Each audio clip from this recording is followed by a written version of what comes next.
Have you ever been in a totally quiet house, maybe late at night, and instead of feeling peace, you feel this deep, unsettling heaviness, like your Yeah. body is just waiting for something to happen? Mhm. If silence makes your mind race or, makes you instinctively reach for your phone, I just want you to know you are not broken and you are definitely not alone. Not at all.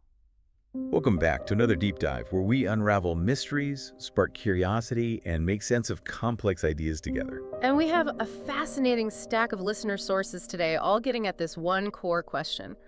Why does modern life make silence feel so uncomfortable? Yeah. So our mission is to move past the flashy headlines, Yeah.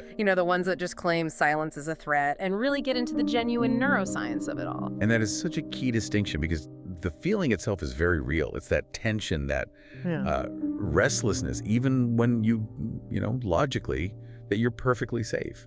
Exactly. So the central question we're really digging into is that feeling an actual evolutionary threat response?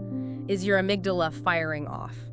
Or is it something more subtle, more modern, something rooted in habits our brains have learned? So let's jump right in with the brain itself, because I think most people assume that when the world goes quiet, your brain just, takes a break. Right, that silence equals rest. But our sources show it's really the opposite. Your brain is, at its core, a prediction machine. A prediction machine. All day, every day, it's constantly running these incredibly sophisticated models, predicting what it expects to hear, see, and feel, the hum of the fridge, the traffic outside. All that background noise we don't even notice. Exactly. And when that noise suddenly stops, the brain doesn't relax.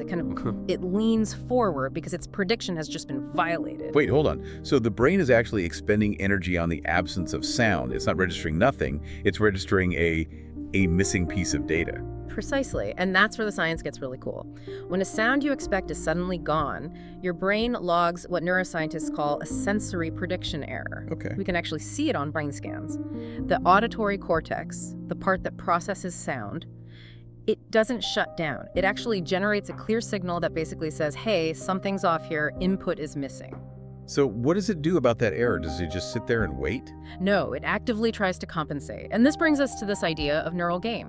When that external signal drops, the auditory cortex spontaneously cranks up its own volume to try and find a signal. Ah, okay. Think of it like turning up the gain on an amplifier with nothing plugged into it. It just starts amplifying its own internal static. That completely explains why in a quiet house, I suddenly hear every single creak and groan of the floorboards.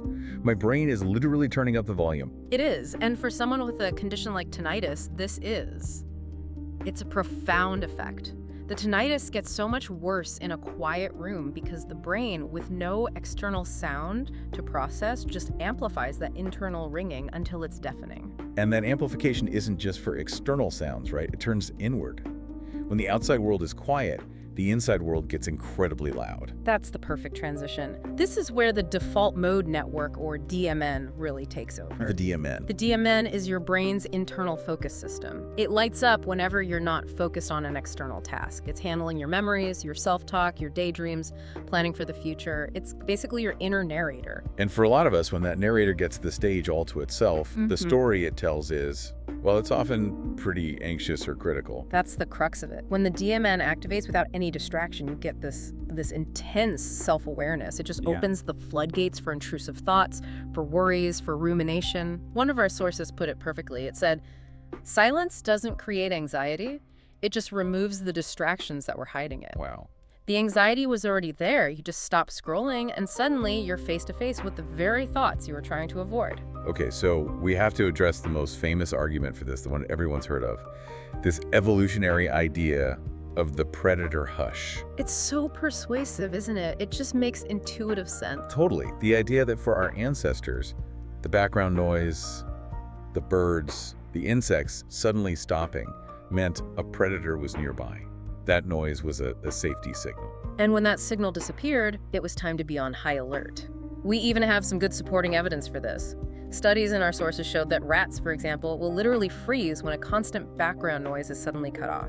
They treat it as a danger cue. So they register silence as a sign for vigilance. But this is the big question.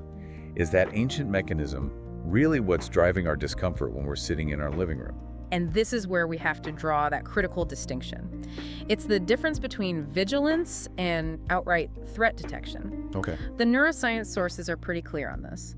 While that sudden silence might make us anxious, the amygdala, the brain's fight or flight alarm bell, it does not automatically go off in healthy people just because a room is quiet. So it's not in the same category as, say, a loud bang behind you or a shadow lunging at you. Exactly. Our truly hardwired innate fears are a very short list. Sudden loud noises, things moving toward us very quickly. Silence is not on that list. What we're feeling is more of that prediction error we talked about, not a mortal danger signal. It's vigilance, sure, but it's not necessarily raw fear. That reframing helps a lot. So if it's mostly learned and contextual, not some ancient hardwired fear, then why does it feel so intense right now in our time? That's the modern amplification effect. What? And it has everything to do with stimulation overload. Our brains just were not built for this constant, unpredictable stream of information we feed them. The notifications, the endless scrolling. The dopamine paradox. Let's unpack that, because it explains so much of the restlessness. Right, so think about social media. It's built on a variable reward schedule, just like a slot machine. You don't know when the next a message is coming, but you know it might come if you just check one more time. So we've trained our brains to need this constant drip of stimulation just to feel normal. We have.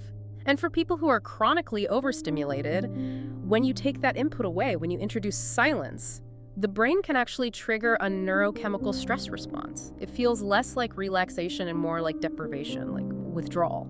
So that urgent need to grab your phone isn't a failure of willpower. It's your brain trying to fix what it sees as a chemical deficit. It's a learned tolerance issue, absolutely. The brain sees the absence of noise as a problem to be solved, and that can even lead to a spike in cortisol, the stress hormone, and then you layer on modern anxieties like FOMO, fear of missing out. That anxiety isn't about the quiet room itself. It's about the fear of what you might be missing online. And if this is resonating with you, if you've ever felt this and wondered why, hit that subscribe button so you don't miss the next deep dive. To really get how deep this goes, we have to talk about one of the most striking studies in our sources. It's the one where a huge number of people chose to give themselves a painful electric shock rather than just sit alone in a room with their thoughts for 15 minutes. I mean, just think about that trade-off. People chose actual physical pain over mental quiet. Why? My guess is the shock gives you something real and external to focus on. It's concrete, it's not just your own thoughts running wild. That's the key insight. The pain, as awful as it is a manageable external stimulus. It breaks that cycle of rumination. Silence forces you to confront that uncontrolled inner narrator, and for many, that's more painful than a shock. Which brings us to this huge paradox. If silence was really seen as a danger by the brain, why on earth is it used as a powerful healing tool? This is the strongest counterargument to the whole silence is a threat idea. Look at something like flotation rest therapy. The sensory deprivation tanks. Exactly. You're in a soundproof, light-proof tank. It is the most extreme form of silence possible. If silence triggered our threat system, people would have panic attacks. But the exact opposite happens. The exact opposite. Rest reliably produces huge reductions in anxiety, lower cortisol levels, and an increase in theta brainwaves, the ones we see in deep meditation.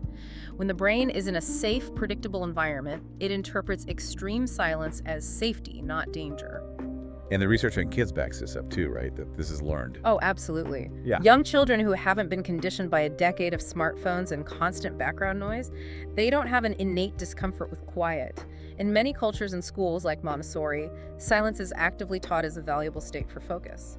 It really shows our adult discomfort is something we acquire. We do need to add a quick but important caveat here. For some people, silence really can be intensely triggering. That's a crucial point.